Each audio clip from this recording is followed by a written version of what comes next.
समर्पण love story. कॉलेजमधून आल्यावर स्मिताने बॅग ओपन केली. एक धुंद करणारा सुगंध तिला सुकावून गेला. तिने उत्सुकतेने पाहिले. चाफेची फुले आणि एक चॉकलेट तिला समोरच दिसले. तिने ती फुले हातात घेतली आणि अलगद नाकापाशी धरली. पण ही फुले बॅगमध्ये आली कशी? तिने चॉकलेट हातात घेताच त्याच्या मागे काहीतरी कागद चिकटवला असल्याचे तिच्या लक्षात आले. तिने पटकन तो कागद उघडला.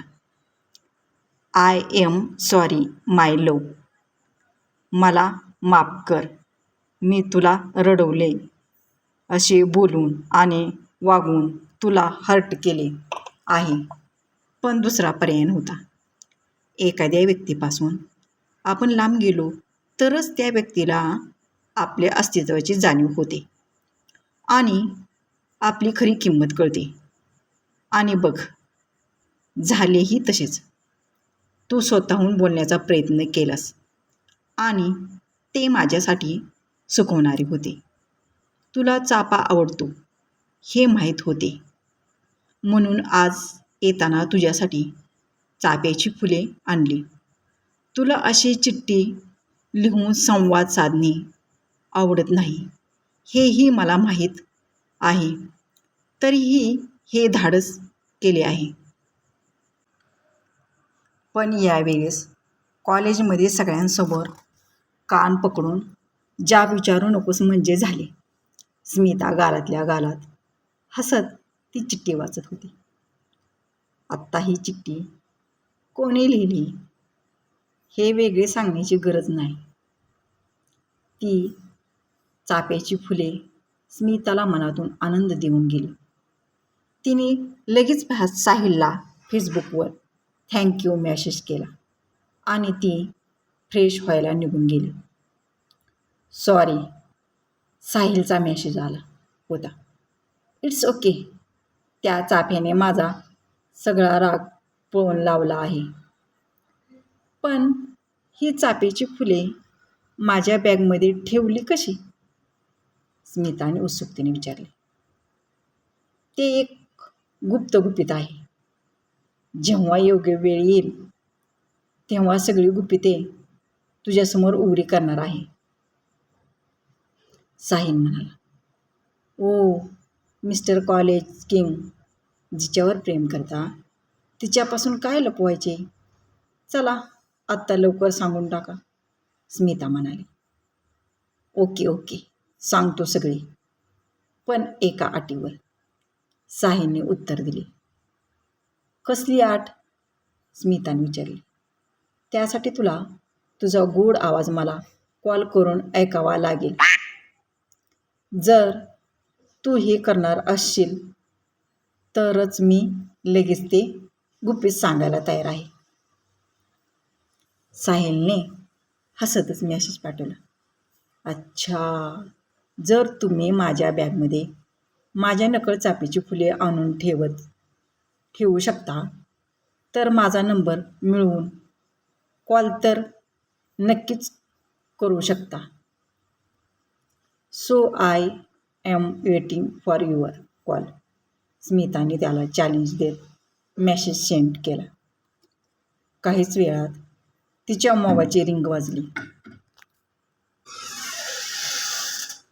अनोळखी नंबर होता. तिने क्षणातच कॉल रिसीव्ह केला. हॅलो, स्मिता म्हणाली. हॅलो. स्मिताचा आवाज ऐकून तिच्या हृदयाची धडधड वाढली होती. साहिल, हो मीच. तिचे वाक्य मध्येच तोडत साहिल म्हणाला.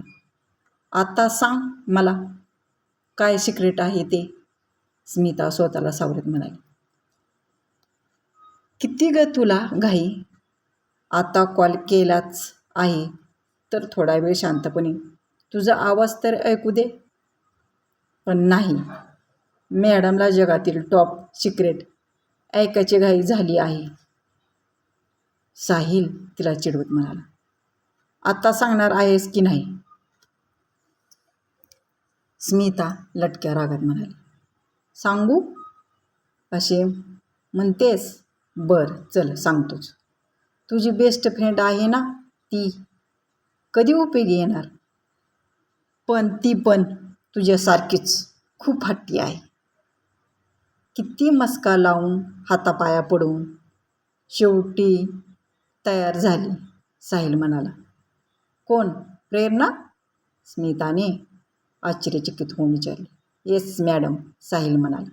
तिच्या तर उद्या बघतेस तिला, स्मिता म्हणाली. रणरागिणी, म्हणूनच तुला सांगत नव्हतो. तू तिची शाळा घेशील, मग ते माझी शाळा घेईल. मग गेले सगळे मुसळ केरात, साहिल खोट्या रागात म्हणाला. हां ठीक आहे, नाही बोलत तिला काही, स्मिता शांतपणे म्हणाली. That's my girl. अशीच गुडी गर्लसारखी राहत जा. तुझ्या तरुण रागिणी सांचरली की मला तुझी भीतीच वाटते, साहिल चेष्टा करत म्हणाला. काय हे साहिल? स्मिता लाजतच म्हणाली. तुझ्या तोंडातून जेव्हा माझे नाव ऐकतो ना, तेव्हा एकच वेगळीच फिलिंग येते असे वाटते. ऐकतच राहावे. तुझा आवाज, तुझे हसणे, तुझे लाजणे सगळेच पुन्हा पुन्हा प्रेमात पाडते मला, साहिल भावुक स्वरात बोलत होता. स्मिताच्या गालावर गुलाबी छटा पसरली होती. तो समोर असता तर कदाचित तिने तिचा चेहरा दोन्ही तळहातामध्ये लपवला असता अशी तिची अवस्था झाली होती. अगं लाजतेस काय? साहिलच्या आवाजाने ती भानावर आली. काहीतरीच काय? मी कुठे लाजते? ती हसू ओठामध्ये दाबत म्हणाली. समोर नसलो ना तरी समजते मला, साहिल म्हणाला. हो का? अजून काय काय समजते तुला? ते पण सांग मला. पण मी आता जेवायला जाते, नाहीतर आई ओरडेल. तू पण जेवून घे, मग बोलूच आपण, स्मिता म्हणाली. ठीक आहे, चल बाय. नाईलाजाने साहिलने फोन कट केला.